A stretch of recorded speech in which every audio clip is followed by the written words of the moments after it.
한 장 겹치고 벽면에 대고 칼선 표시해주고 꺾고 자르고 붙이고.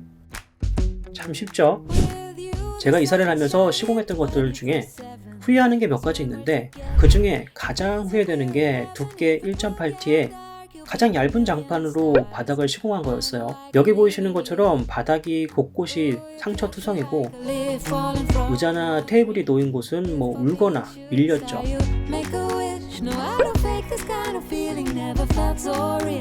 사실 바닥재의 경우에는 이사를 할 때 빼고는 재시공하기도 쉽지 않은 부분이라서 쉽게 재시공을 생각하기도 어려웠죠.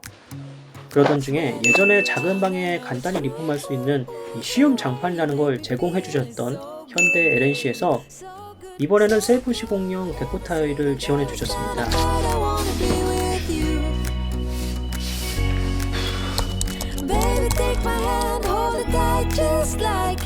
예전에 소개했던 쉬움 장판처럼 뒷면이 스티커로 되어 있어서 간단히 시공 가능한 제품인데요. 장판은 가정집에서 가장 많이 사용하는 자재라 익숙하시겠지만 데코 타일이라는 거는 생소한 분들도 많이 계실 거예요. 보통 데코 타일은 주거 환경보다는 상공간에서 많이 사용하는 바닥재인데요. 바닥에 본드를 바르고 타일을 붙이거나 아니면 이렇게 쉬운 타일처럼 접착식으로 테이프 붙이듯 작업하기도 하죠. 저렴한 가격 대비 쉽고 빠른 시공, 그리고 튼튼한 내구성이 장점인 바닥재인데요. 타일처럼 파손이나 오염 시 부분 교체도 가능하고요. 그래서 장판과 같이 셀프로도 많이 시공하는 자재이기도 합니다. 하지만 그렇다고 해서 장점만 있는 건 아니죠. 표면이 단단해서 쿠션감이 없고 난방을 사용하는 곳에서는 수축 팽창이 발생할 수도 있습니다. 그리고 바닥이 습하면 들뜨기도 하죠. 이 쉬움 타일도 그런 특징 때문에 가정의 경우에는 현관 부분이라든지 베란다 쪽에 시공을 많이 하는데요. 저는 오늘 현관 부분뿐만 아니라 거실과 주방 쪽을 이 자재를 이용해서 시공해 볼 거예요.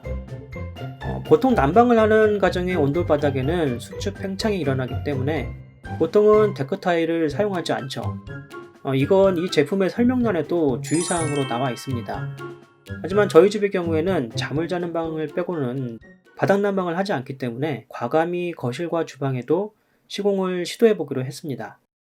제품의 종류를 보면 일반 원목 형태의 색상 5종과 사각 타일 형태의 색상 5종이 있습니다. 우드 타일의 경우에는 클래식한 느낌이 많이 들고 무난하게 생겼어요. 사각 타일의 경우에는 좀 더 깔끔하고 세련된 느낌이 들면서도 약간 레트로한 느낌도 꽤 나는 모습들이에요.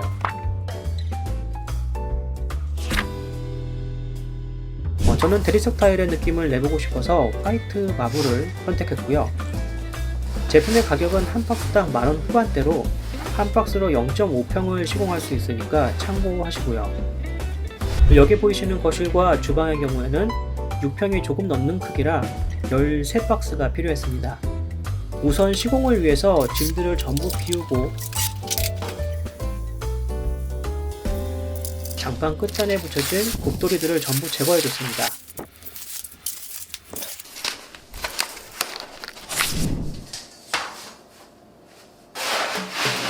보통 이런 자재를 셀프로 하시면은 벽면의 끝단에서부터 설치를 시작하시는 분들이 대부분인데요.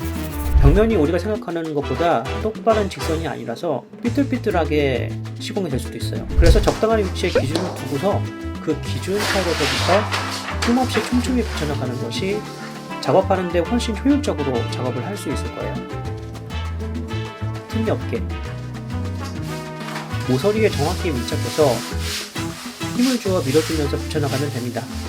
그리고 이때 주의하실 것은 뒷면에 보시면 작업 설치 방향이 표시되어 있으니까 붙여나가실 때 타일들의 설치 방향이 동일하게 해주시고요.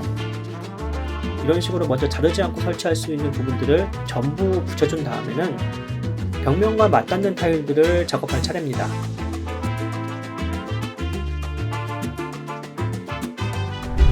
여기에는 또 여러가지 요령이 있는데 제가 쓰는 방법은 이 타일을 겹쳐 자르는 방법입니다.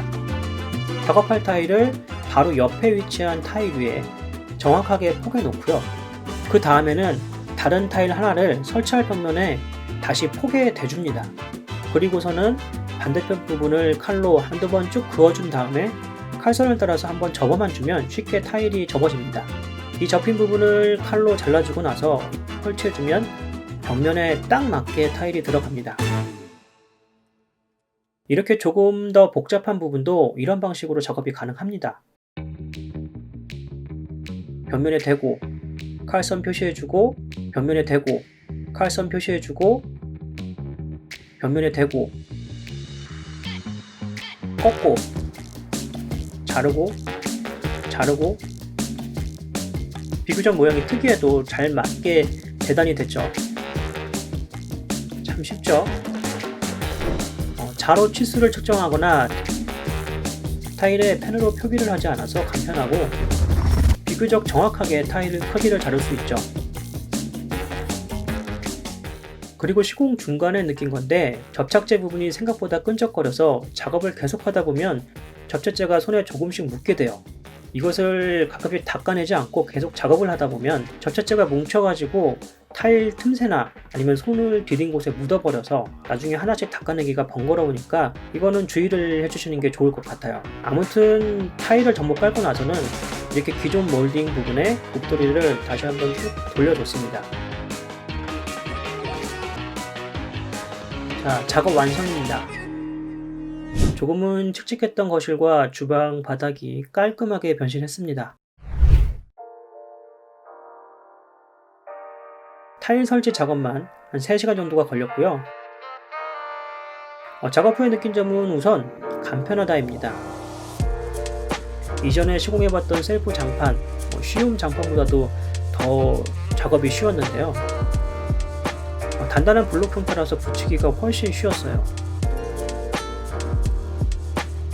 그리고 영상 처음에 언급한 것처럼 쿠션감이 없어진 건 살짝 아쉽지만 대신 단단하고 상처가 많이 나지 않을 뿐더러 약간 무광재질의 이 보들보들한 느낌이라 좋았습니다.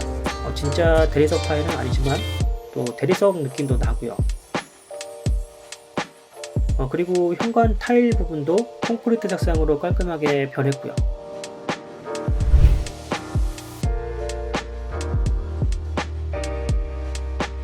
이 부분 같은 경우에는 원래 데크를 이용했었는데요. 이게 이쁘고 다 좋은데 겨울에는 눈 묻은 신발 때문에 데크가 오염되면 이 원목이 썩고 냄새나는 게 답이 없을 것 같아서 겨울에는 데크를 치우고 사용하려고 이렇게 리폼해 봤습니다. 낡은 타일 위에 셀프로 설치하기에는 정말 간편한 자재가 아닐까 합니다. 더구나 이런 사각 타일의 경우에는 잘만 적응하면 간편하게 세련된 분위기를 내기도 좋기 때문에 상업 공간에서도 사용하기 참 좋을 듯 합니다. 전시 공간이라든지 쇼룸 아니면 쇼핑몰 촬영을 위한 스튜디오 같은 곳에도 좋을 것 같아요. 오늘은 이렇게 점착형 데코 타일에 관해서 한번 알아봤습니다. 다음에는 또 어떤 곳을 리모델링 해볼까요? 기대해 주시고요. 그러면 감사합니다.